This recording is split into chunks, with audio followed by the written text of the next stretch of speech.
نصلی علی رسولہ الکریم اما بعد۔ وہ آئے گھر میں ہمارے خدا کی قدرت ہے، وہ آئے گھر میں ہمارے خدا کی قدرت ہے، کبھی ہم ان کو کبھی اپنے گھر کو دیکھتے ہیں۔ حاضرین محترم اور میری پیاری ماؤں اور بہنوں،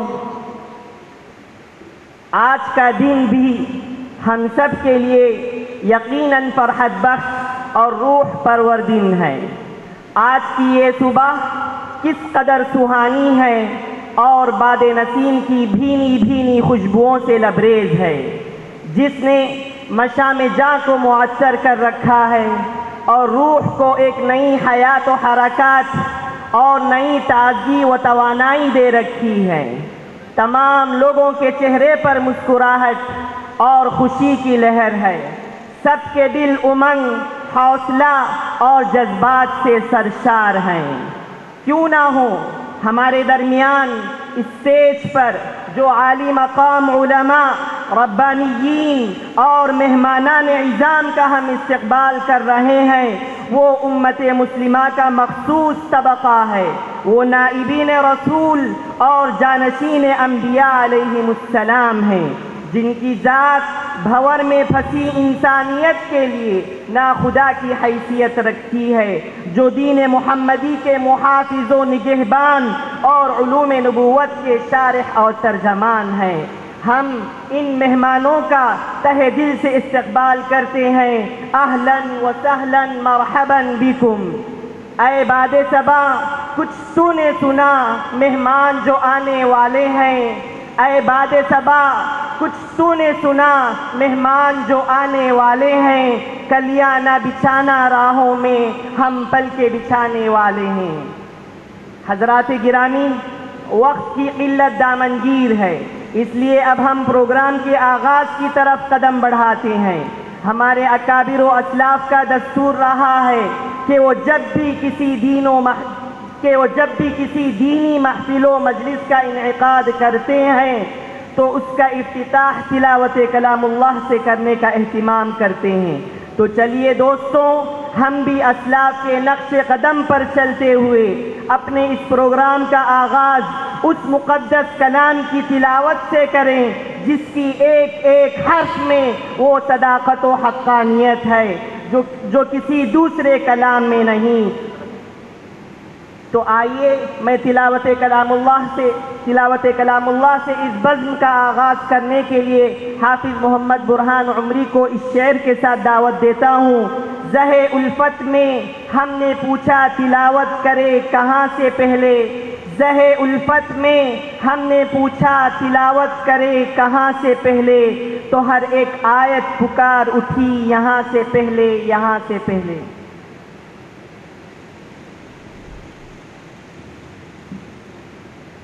السلام علیکم ورحمۃ اللہ وبرکاتہ۔ اعوذ باللہ من الشیطان الرجیم، بسم اللہ الرحمن الرحیم۔ والذین لا یشہدون الزور وإذا مروا باللغو مروا كراما، والذين إذا ذكروا بآيات ربهم لم يخروا عليها صما وعميانا، والذين يقولون ربنا هب لنا من أزواجنا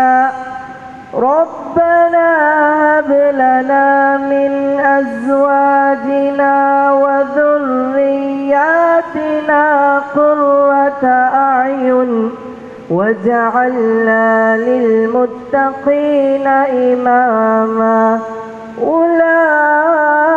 أولئك أولئك يجزون الغرفة بما صبروا ويلقون فيها تحية وسلاما خالدين فيها حسنت مستقرا ومقاما قل ما يعبأ بكم ربي لولا دعاؤكم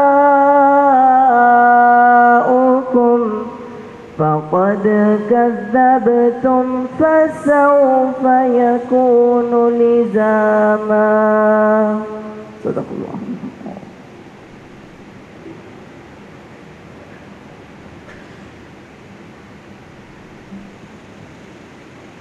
حضرات گرامی، اب میں ایک ایسی شخصیت کو دعوت دیتا ہوں جن کی نیک نامی ہر خاص و عام کی زبان پر عام ہے، جن کی محبتوں مشقتوں سے ہزاروں بلکہ سینکڑوں مرجھائے ہوئے گھروں میں زندگی کی روح پھونک دی اور نہ جانے کتنی مرجھائی ہوئی کلیاں ایک بار پھر پھول بن کر کھلنے لگی، جن سے میری مراد عالمی موٹیویشنل اسپیکر جناب منور زماں صاحب ہے۔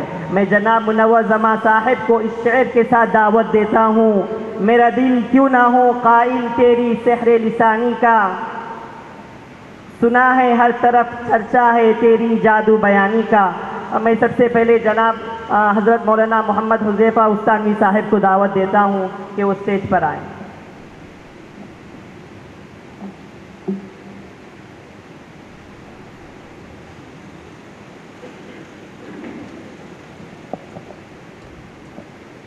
بسم اللہ الرحمن الرحیم، الحمد للہ رب العالمین والعاقبۃ للمتقین والصلاة والسلام علی سید الانبیاء والمرسلین سیدنا وحبیبنا وحبیب رب العالمین محمد وعلی آلہ واصحابہ ومن ہدى بہدیہ الی یوم الدین۔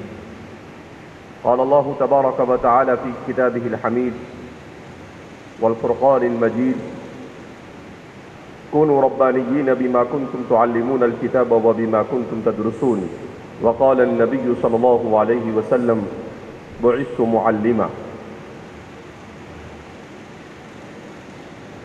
گزشتہ کل ایک پروگرام ہو گیا، اس کے بعد دوسرے پروگرام میں بات کرنا یہ آسان نہیں ہوتا ہے۔ مفتی سلمان صاحب سے ہم نے کہا کہ ایک پروگرام ہو گیا ہے تو دوسرے پروگرام کے لیے ہمیں معذرت ہم چاہتے ہیں، اور ہم چاہیں گے کہ ہمارا آگے کا پروگرام ہم طے کریں، لیکن ہمارے مفتی سلمان صاحب کا بھی ایک مزاج ہے، وہ ٹھان لیتے ہیں تو سامنے والے کے پاس کرا کری چھوڑتے ہیں۔ تو انہوں نے کہا کہ چوں کر یا چاہ کر تول میں آئے چھوڑے گا نہیں، ایک بار آپ ہمارے چنگل میں آئے ہیں، اب یہاں سے آپ چھوٹ کے جا سکتے نہیں۔ تو کہا کہ نہیں، آپ کو 1 گھنٹے کے لیے ہی صحیح، لیکن یہ دوسرا پروگرام ہم نے ارینج کیا ہے، اس لیے آپ کو اس میں شریک ہونا ہی پڑے گا۔ بہرحال سر نے بھی بہت کوشش کی سمجھانے کی، میں نے بھی کوشش کی، مگر مفتی صاحب ایک کے دو نہیں ہوئے۔ کہا ہم نے اعلان کر دیا ہے اور خواص کو، علماء کو اور ٹیچرز حضرات کو جمع کیا ہے، لہذا آپ حضرات کو بولنا اور بولنا ہے۔ اس وقت جن حالات سے ہم گزر رہے ہیں اس پر قدر تفصیل کے ساتھ گزشتہ کل گفتگو آئی، چونکہ اس وقت میرے سامنے علماء اور ٹیچر حضرات ہیں، اس مناسبت سے میں 5-10 منٹ میں اپنی بات کو سمیٹنے کی کوشش کروں گا، اس لیے کہ ابھی شام تک کے اور 2 پروگرام ہمیں اٹینڈ کرنے ہیں، تو ہم کوشش یہ کریں گے کہ 9 سوا 9 بجے یہاں سے فارغ ہو کر نکل جائیں۔ سب سے پہلی بات یہ ہے کہ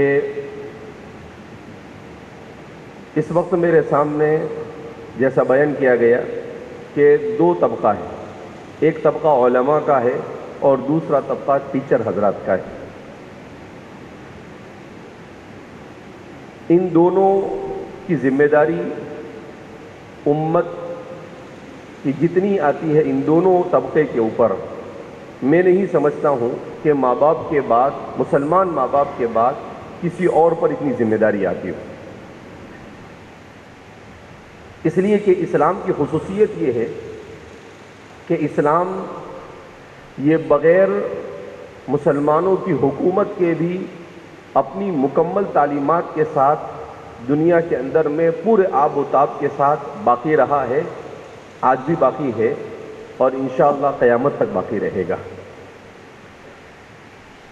تو اس لیے جب حکومت نہیں ہے ہمارے پاس تو ان حالات میں ہمیں کس طریقے سے امت کو لے کر چلنا، یہ امت کے دو طبقوں پر اس کی ذمہ داری عائد ہوتی ہے، ایک علماء پر اور دوسری ٹیچر اور پروفیسر حضرات کے اوپر. علماء کی ذمہ داری کیا ہے؟ علماء کی ذمہ داری یہ ہے کہ زندگی کے ہر شعبے میں امت کی ایمانی اور اسلامی رہنمائی کریں، کیونکہ اسلام کامل و مکمل دین ہے. یہاں پر دین یہ کبھی بھی اسلامی نقطۂ نظر سے کبھی بھی کہیں سے بھی جدا نہیں ہو سکتا ہے. نہ تو تعلیم میں دین کو جدا کیا جا سکتا ہے، نہ اکنومی اور اقتصاد اور معیشت اور تجارت سے دین کو جدا کیا جا سکتا ہے، نہ پولیٹکس اور سیاست سے دین کو جدا کیا جا سکتا ہے، اور زندگی کے انفرادی یا اجتماعی کسی بھی مسئلے سے دین کو جدا نہیں کیا جا سکتا ہے. یہ اسلام کا کہنا ہے. کیوں؟ الیوم اکملت لکم دینکم، کہ اللہ فرماتے ہیں کہ ہم نے تمہارے دین کو مکمل کر دیا. واتممت علیکم نعمتی، اور میں نے اپنی نعمت کو تام کر دیا. لہذا یہ ہمارے ذہن میں سب سے پہلے یہ بات ہونی چاہیے. ہم جس دور سے گزر رہے ہیں اس کو ڈیموکریسی اور سیکولرزم کا دور کہا جاتا ہے. ڈیموکریسی کی اور سیکولرزم کی دو طرح سے تعریفیں کی جاتی ہے. مغربی فکر اور فلسفہ چونکہ میرے مطالعے کا موضوع رہا اور تعلیم یہ میرا سب سے زیادہ پسندیدہ مشغلہ ہے، پڑھنا اور پڑھانا. اگر مجھے کوئی یہ کہے کہ سارے کام چھوڑ دو اور صرف پڑھانے کا آپ کام کرو تو میں خوشی کے ساتھ اس کے لیے تیار ہوں کہ مجھے 24 گھنٹے بھی اگر پڑھانے کے لیے کہے تو مجھے کوئی حرج نہیں ہے اس میں، الحمدللہ. کیوں؟ اس لیے کہ یہ رسول اللہ صلی اللہ علیہ وسلم خود فرماتے بعثت معلما، میں معلم بنا کر بھیجا گیا. اس کا مطلب کیا ہے کہ معاشرے میں ریولیوشن، انقلاب اور تبدیلی صرف ایک طبقہ لا سکتا ہے اور وہ ہے طبقہ معلم. معلم کے علاوہ دنیا میں کوئی بھی طبقہ ایسا نہیں ہے جو اچھا یا برا ریولیوشن لائے، انقلاب لائے اور تبدیلی لائے. اگر تبدیلی لانے والا معلم کے علاوہ کوئی اور طبقہ ہوتا تو آپ صلی اللہ علیہ وسلم ضرور فرماتے کہ میں ڈاکٹر بنا کر بھیجا گیا، میں پولیٹیشین بنا کر بھیجا گیا. نہیں، حضور نے کہا بعثت معلما، اس لیے کہ آپ دنیا میں انقلاب خیر کے لیے آئے اور وہ انقلاب خیر معلم ہی برپا کر سکتا ہے. معلم کے علاوہ اور کوئی اس انقلاب کو برپا کر سکتا نہیں تھا. تو آپ صلی اللہ علیہ وسلم کا نبوت اور رسالت کے بعد سب سے بڑا جو مرتبہ رہا وہ یہ کہ آپ انسانی تاریخ کے سب سے کامیاب معلم اور مربی رہے. آپ سے زیادہ کامیاب معلم اور مربی انسانی تاریخ میں کوئی نہیں گزرا. ایک انگریز مستشرق وہ کہتا ہے کہ محمد عربی صلی اللہ علیہ وسلم کے معجزے کے لیے سب سے بڑا معجزہ میری نظر میں، ایک مستشرق اور اورینٹلسٹ کا کہنا ہے، میری نظر میں یہ ہے کہ انہوں نے 23 سال کے 23 ایئرس کے مختصر سے عرصے میں 1,24,000 انسانوں کی فکر اور سوچ کو بدل کر رکھ دیا. اور پھر ان 1,25,000 انسانوں نے مشکل سے 100 سال سے کم عرصے میں پوری دنیا کے اندر لوگوں کی سوچ اور فکر کو بدل کر رکھ دیا. کہا اس سے بڑا ان کے نبی برحق ہونے کے لیے اور کسی معجزے کی ضرورت نہیں. کیوں؟ کہ انسانی ذہن، انسانی سوچ اور انسانی فکر میں تبدیلی یہ اس دنیا کا، انسانی معاشرے کا سب سے مشکل کام ہے. اتنی آسانی کے ساتھ انسانی ذہن، انسانی سوچ اور انسانی فکر تبدیل نہیں ہوتی ہے، اس کے لیے بڑی محنت کرنی پڑتی ہے۔ اسی لیے اس کے لیے دنیا میں ہمیشہ تعلیم کے راستے کو اختیار کیا گیا۔ انگریزوں نے بھی اس ملک میں آئے، اس ملک میں طاقت کے زور پر اپنی حکومت قائم کرنے کی کوشش کی۔ جب 50 سال میں انہیں کامیابی نہیں مل سکی جیسی ملنی چاہیے، تو آخر میں جا کر انہوں نے تعلیم کے راستے کو اختیار کیا کہ انہوں نے مدرسہ عالیہ قائم کیا۔ اس کے علاوہ مختلف جگہوں پر بمبئی اور مختلف شہروں کے اندر میں یونیورسٹیاں قائم کی، انہوں نے اسکول کا نظام قائم کیا، اور اس پورے نظام کے ذریعے سے یہ کوشش کی کہ ہندوستان کے باشندوں کی سوچ اور فکر کو تعلیم کے راستے سے ٹیکنالوجی کا نام دے کر اور سیکولرزم کا نام دے کر ان کی سوچ اور فکر کو تبدیل کیا جائے، اور وہ کسی نہ کسی حد تک اس میں کامیاب ہوئے۔ وہ تو اللہ جزائے خیر عطا فرمائے ہمارے علماء کو کہ ہمارے علماء نے کھڑے ہو کر ان کا مقابلہ کیا، تو میں اور آپ اپنا ایمان بھی بچا سکے، میں اور آپ اپنا ملک بھی بچا سکے۔ میں قسم بخدا اس اسٹیج پر قسم کھا کر کہہ سکتا ہوں کہ اگر ہمارے علماء نے آزادی کا نعرہ نہ لگایا ہوتا تو آج بھی یہ ملک انگریزوں سے چنگل سے آزاد نہیں ہوا ہوتا، آج بھی آزاد نہیں۔ وہ علماء کھڑے ہوئے، بعد میں لوگ جڑتے گئے اور انگلی کٹا کر شہیدوں میں نام لکھاتے گئے اور اپنے آپ کو آگے بڑھاتے گئے، یہ الگ بات ہے، ورنہ اہم رول ادا کیا علماء ہی نے، اہم رول کو ادا کیا اور انہی کے ذریعے سے تبدیلی آئی۔ اب معلم کا رول کیا ہوتا ہے؟ معلم کا رول یہ ہوتا ہے کہ وہ اپنے پاس پڑھنے والے بچے میں مثبت تبدیلی کیسے لائے۔ آج کل تعلیم کس کو کہتے ہیں؟ کیریئر بنانے کو۔ تعلیم کیریئر بنانے کا نام نہیں ہے، تعلیم نام ہے انسان کو بہتر سے بہتر انسان بنانے کا۔ تعلیم نام ہے انسان کو اپنی مقصد زندگی سے واقف کرنے کا۔ تعلیم نام ہے اپنے خالق اور مالک کی معرفت حاصل کرنے کا۔ تعلیم نام ہے اخلاق کے ساتھ، عمدہ کریکٹر کے ساتھ حقوق کی اور رائٹس کی ادائیگی کا، کہ بندہ کس طریقے سے ایک رسپانسیبل سٹیزن بنے، کیسے ایسا انسان اور ہیومن بینگ اور ایسی سوسائٹی وجود میں آئے جس سوسائٹی میں ہر فرد اپنے آپ کو الا کلکم مسئول، کہ تم میں سے ہر شخص ذمہ دار ہے، اس ذمہ داری کا احساس اس کے اندر جگانا، یہ ہے تعلیم۔ آج ہم نے تعلیم کو پیسہ کمانا سمجھ لیا، ہم نے تعلیم کو سمجھ لیا کیریئر بنانا۔ یہ تعلیم کے مقاصد نہیں ہے، یہ ایک حصہ ہے، مگر مقصد اصلی یہ کبھی بھی تعلیم کا ہو نہیں سکتا۔ جبکہ انگریزوں نے جس تعلیم کو چھوڑا، اس تعلیم کے مقاصد ہوا کرتے تھے دو چیزیں۔ انگریز نے کہا کہ تعلیم کا مقصد نمبر 1 پیسہ کمانا اور نمبر 2 ڈیزگنیشن، مرتبہ اور عہدہ۔ اسلام نے کبھی بھی ان چیزوں کو اہمیت نہیں دی۔ اسلام نے کہا کہ تعلیم کے ذریعے سے معاشرے میں مثبت تبدیلی لائی جائے، تعلیم کے ذریعے سے ایسی جماعت تیار کی جائے انسانوں کی جو اس دنیا میں محبت کا پیغام عام کرنے والی ہو، تعلیم کے ذریعے سے ایسی نسل کو وجود بخشا جائے جو حقیقی معنی میں اپنے مقصد حیات کو سمجھ کر اللہ کی رضامندی کے خاطر خیر الناس انفعهم للناس، تم میں سب سے بہتر وہ ہے جو لوگوں کو زیادہ سے زیادہ نفع پہنچانے والی ہو، الا ابتغاء مرضات اللہ کی جو عادی ہو، ایسی نسل کو تیار کرنا یہ تعلیم کا مقصد ہوا کرتا ہے۔ بہرحال ہمیں اس سلسلے میں جو کتابیں لکھی گئی ہے ان کتابوں کو پڑھنا چاہیے۔ ہمارے ٹیچر اور علماء کو میں عام طور پر کہتا ہوں کچھ کتابیں ایسی ہیں ان کتابوں کو آپ ضرور پڑھیں۔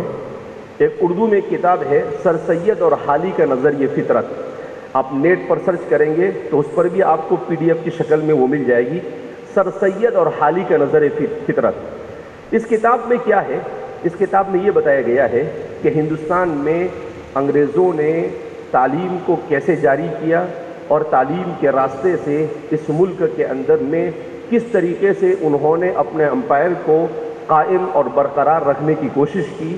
250-300 صفحے کی کتاب ہے، ہمارے علماء اور ٹیچر حضرات کو ضرور اسے پڑھنا چاہیے، خاص طور پر اس کے شروع کے جو 2 ابواب ہے جس میں پورا نقشہ کھینچا گیا ہے کہ دنیا میں تعلیمی فطرت یعنی نیچر اور فطرت کو کہہ کر کس طریقے سے دنیا کے اندر میں لوگوں نے انگریزوں نے تبدیلی لائی اور کس کس طرح کے لوگوں نے کیسی کیسی باتیں کی اور اسلام اس سلسلے میں کیا کہتا ہے۔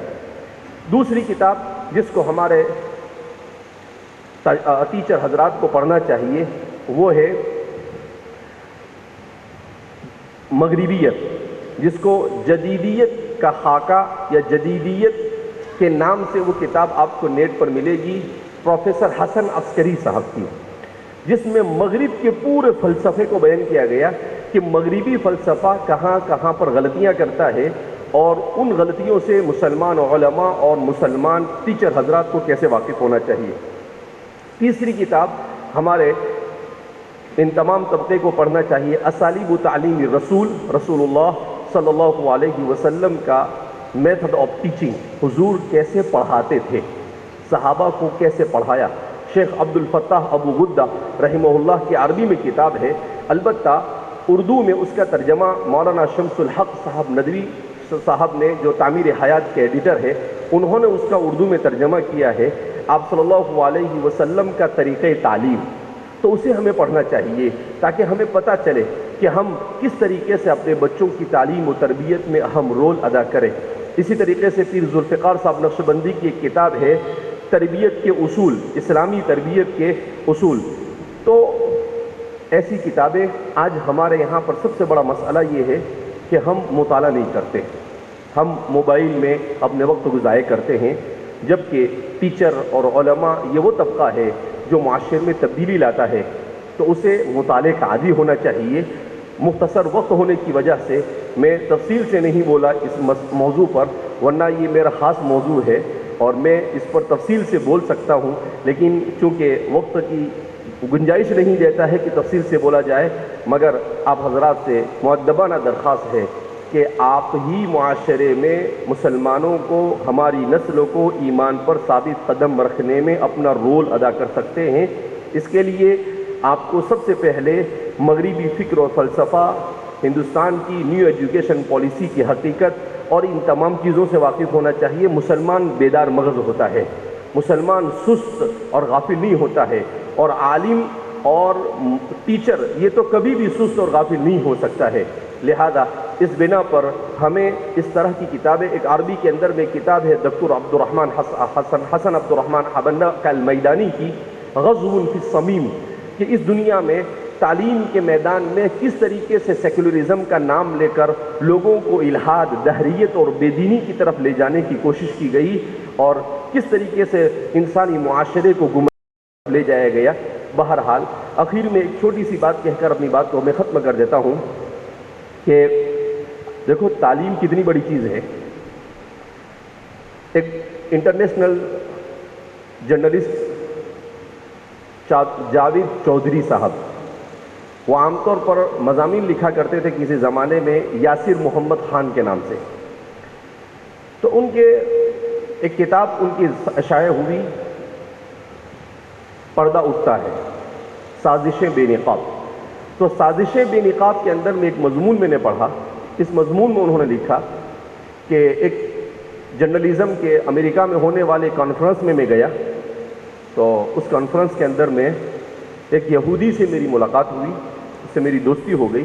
تو اس یہودی سے میں نے کہا کہ آپ مجھے ذرا یہاں کی کوئی یونیورسٹی بتائیے۔ اس نے کہا ٹھیک ہے، وہ مجھے ایک یونیورسٹی دکھانے کے لیے لے گیا۔ جیسے ہی ہم ہاسٹل میں داخل ہوئے تو دونوں طرف نوٹس بورڈ لگے ہوئے تھے۔ نوٹس بورڈ کے اوپر ایک جگہ پر مجھے ایسا لگا کچھ عربی یا اردو میں لکھا ہوا ہے، تو میں اسے پڑھ کر دیکھ کر پڑھنے کی کوشش کرنے لگا۔ تو یہ یہودی میرے پاس آتا ہے اور مجھ سے کہتا ہے، mister Yasir, you are very happy, you are proud, کہ آپ بہت خوش ہوں گے، آپ کو فخر ہو رہا ہوگا کہ مسلمان بچے یہاں پر پڑھ رہے ہیں، اسی لیے آپ دیکھ رہے ہیں کہ عربی یا فارسی یا اردو کے اندر میں نوٹس بورڈ پر اعلان لگا ہوا ہے۔ تو یہ کہتے ہیں، میں نے کہا یس آئی ایم پراؤڈ۔ تو پھر وہ ہنسنے لگا۔ یہ کہتے ہیں مجھے بڑا تعجب ہوا کہ بھئی ہنسا کیوں یہ۔ اس کے بعد پوری یونیورسٹی گھومنے کے بعد جب ہم کیفے میں بیٹھے تو میں نے اس سے کہا کہ آپ پلیز مجھے بتائیے کہ آپ نے مجھے سوال کیا اور پھر آپ نے ہنسے کیوں۔ تو کہا نہیں چھوڑو بات کو، لیکن یہ کہتے ہیں کہ میں نے اس پر اتنا دباؤ ڈالا کہ وہ آخر میں مجبور ہو گیا۔ اس نے عجیب بات کہی، اس نے کیا کہا کہ دیکھو یاسر محمد خان، ایک بات سمجھ لو، تم مسلمان سے ابھی ہم کو کوئی ڈر نہیں، اس لیے کہ تمہارا بچپن اور تمہاری جوانی ہماری مٹھی میں ہے، اور جب تک کہ تمہارا بچپن اور جوانی ہماری مٹھی میں ہے تب تک کہ پوری دنیا کے مسلمان مل کر ہمارا کچھ نہیں بگاڑ سکتے۔ آج ہم دیکھ رہے ہیں کیا صورتحال ہے۔ پھر اس کے بعد اس نے عجیب بات کہی، انہوں نے اس کو کہا کہ بھئی پلیز ایکسپلین می، اور آپ بتائیے ذرا کیا ہے، آپ کیا کہنا چاہتے ہیں۔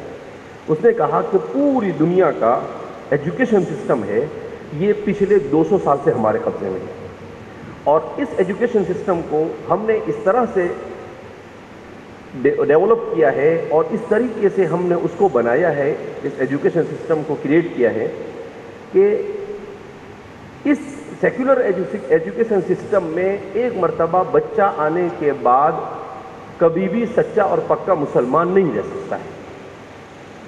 کہا وہ کیسے؟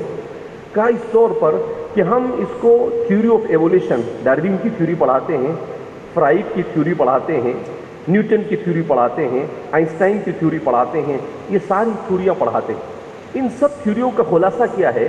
ان کا خلاصہ یہ ہے کہ یہ دنیا خود بخود بن گئی اور دنیا کا نظام خود بخود چل رہا ہے، الیاذ باللہ کسی خالق اور مالک اور کسی معبود کی ضرورت ہے نہیں۔ کا بچپن سے اس کے دماغ میں ہم یہ بات ایسی بٹھا دیتے ہیں کہ بڑا ہونے کے بعد اس پر کتنی بھی محنت کی جائے مگر اتنی آسانی کے ساتھ وہ اپنے اس نظریے اور عقیدے سے جان چھڑا سکتا نہیں۔ کا یہ تو ہوا کہ تمہارا بچپن ہمارے قبضے میں ہے، تمہاری جوانی بھی ہمارے قبضے میں ہے، کہ اسلامک کنٹری کا جتنا کریم طبقہ ہے، جتنا حکومت کرنے والا جو طبقہ ہوتا ہے، ان طبقے کے جو بچے ہوتے ہیں، ان کے جو جنریشن ہوتا ہے، وہ کہاں تعلیم حاصل کرتا ہے؟ آکسفورڈ، کیمبرج، وہاں پر۔ جب یہ پڑھنے کے لیے یہاں آتے ہیں تو ہم ان کو پڑھاتے نہیں، ہم ان کی برین واشنگ کرتے ہیں، اور برین واشنگ کر کر ان کو ہم اپنے افکار، اپنے خیالات کے تابع کر دیتے ہیں۔ اب وہ یہاں سے پڑھ کر جاتا ہے، بعد میں جا کر وہاں چیف منسٹر بنتا ہے، وہاں صدر جمہوریہ بنتا ہے، وہاں جو بھی کچھ بنتا ہے، مگر اس کے خیالات کبھی بھی کتاب اللہ اور سنت رسول اللہ کے مطابق نہیں ہو سکتے ہیں، اسلام یا کسی مذہب کے مطابق نہیں ہو سکتے ہیں، وہ ہماری ہی زبان میں بولے گا کیونکہ اس کے دماغ کے اندر میں ہم نے ان چیزوں کو بھر دیا ہے۔ کہا یہ دو چیز جب تک ہمارے قبضے میں ہے مسلمان ہمارا کچھ بھی بگاڑ سکتا نہیں۔ اب آپ اندازہ لگا سکتے ہیں کہ یہ کس طریقے سے ہمارے اوپر مسلط ہے۔ اب ہماری ذمہ داری ہے کہ ہم ان سے اپنے آپ کو اور اپنی نسلوں کو کیسے بچائیں، اپنے ایمان کو کیسے بچایا جائے۔ مولانا فاروقی صاحب ایک جگہ پر لکھتے ہیں کہ ایک این جی او کا کام کرنے والے کے ساتھ فلائٹ میں بیٹھ گیا، تو میں نے اس سے کہا کہ تم کروڑوں روپے خرچ کرتے ہو، اربوں روپے خرچ کرتے ہو عیسائیت کے پیچھے، مگر مسلمان تو عیسائی بنتا نہیں۔ تو اس نے کیا جملہ کہا؟ ٹھیک ہے مسلمان عیسائی نہیں بنتا، لیکن مسلمان بھی تو نہیں رہتا ہے۔ تو ہم اپنے مقصد میں کامیاب ہے کہ مسلمان سچا اور پکا مسلمان بھی تو باقی نہیں رہ سکتا ہے۔ لہذا ہماری بڑی ذمہ داریاں ہیں کہ فتنوں کے اس دور میں ہم کس طرح سے اپنی نسل کے ایمان اور اسلام کی حفاظت کر سکیں۔ بہرحال اللہ رب العزت ہمیں صحیح معنی میں اپنے بچوں کی تعلیم و تربیت کی فکر کرنے کی توفیق مرحمت فرمائے، اپنے اداروں کو اپنے میتھڈ میں اور اپنے ماحول کے اندر میں پڑھانے کا ہم انتظام کریں۔ ہائر ایجوکیشن کے بھی ہمارے ادارے ہوں، ہم اپنا میتھڈ ڈیولپ کریں اور اس کے مطابق ہمارے بچوں کو پڑھائیں۔ وہ کتاب میں کچھ بھی لکھے مگر ہم اس طریقے سے پڑھائیں کہ وہ بچہ اللہ کے ساتھ جڑ جائے اور وہ بچہ اپنے خالق اور مالک کا تابعدار ہو جائے۔ اللہ رب العزت کہنے سننے سے زیادہ عمل کی توفیق مرحمت فرمائے۔ والسلام علیکم ورحمۃ اللہ وبرکاتہ۔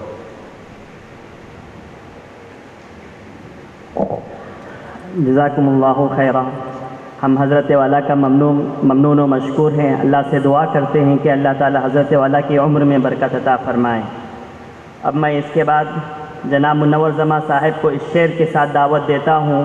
جب بھی تقاضا دین کا ہو آنے کی ہمت کرتے ہیں، جب بھی تقاضا دین کا ہو آنے کی ہمت کرتے ہیں، چھوٹے ہو یا بڑے ہو سب سے وہ محبت کرتے ہیں۔ ارے تم تو ان کرسیوں پر حکومت کرتے ہو، ارے تم تو ان کرسیوں پر حکومت کرتے ہو، یہ منور زماں ہیں جو دلوں پر حکومت کرتے ہیں۔ میں جناب منور زماں صاحب کو دعوت دیتا ہوں کہ وہ آئیں اور سامعین سے خطاب کریں۔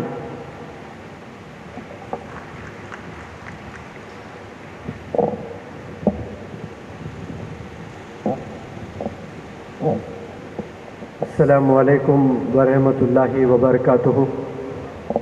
میں نے غالباً کل بھی کہا تھا اور آج بھی کہتا ہوں کہ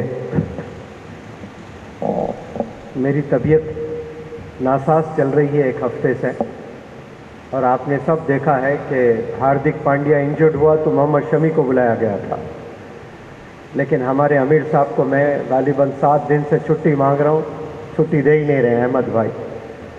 اور بالخصوص مفتی سلمان صاحب کو بھی میں نے 5 دن پہلے کہا تھا کہ میری طبیعت بالکل بھی میرے مزاج میں گھومنا نہیں ہے۔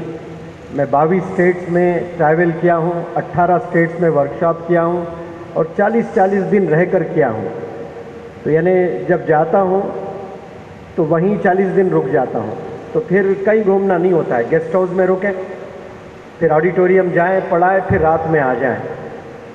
لیکن ماشاءاللہ مولانا حذیفہ صاحب اتنے وائڈلی ٹریولڈ، جو 30-40 کنٹریز گھومے ہیں، تو آج یہاں رہتے ہیں، کل کہیں رہتے ہیں، تو وہ اور اس میں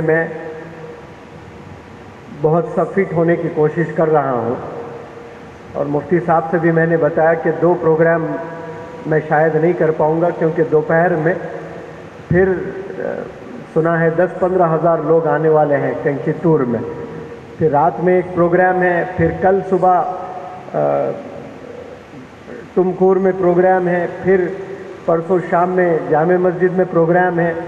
اس طرح سے 25 تاریخ کو نکلا تھا میں گھر سے، اور 26 تاریخ تک پروگرامز ہی پروگرامز ہیں۔ اور ایک انسان کو جب ریسٹ نہیں ہوتا ہے تو پھر اس کے اندر جو جوش گرمی ہوتی ہے نا، وہ دھیرے دھیرے کم ہو جاتی ہے۔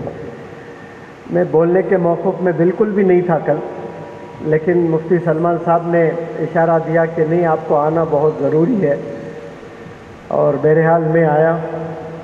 اور آج جو طبقہ یہاں پر ہے، ٹیچرز ہیں، علماء حضرات ہیں، اور کچھ ذمہ داران یہاں پر تشریف فرما ہیں، آپ سب لوگ سے میں ایک ضروری بات کرنا چاہتا ہوں کہ آج 18 نومبر اور 2023 ہے، اور آج سے پہلے مسلمانوں کے اتنے ادارے نہیں تھے ماضی میں جتنے آج ہیں۔ آج سے پہلے مسلمانوں کے پاس اتنا پیسہ نہیں تھا جتنا آج ہے۔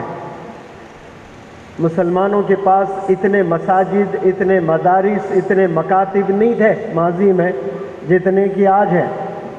یعنی آج ہمارے پاس ماضی سے ہم کمپیئر کریں تو ہمارے پاس بہت پیسہ ہے، بہت سے ٹیچرز ہیں، بہت سے اسکالرز ہیں، بہت سے NGOs ہیں، بہت سے سوشل ایکٹیوسٹ ہیں، بہت سے مساجد ہیں، بہت سے مدارس ہیں، بہت سے مکاتب ہیں۔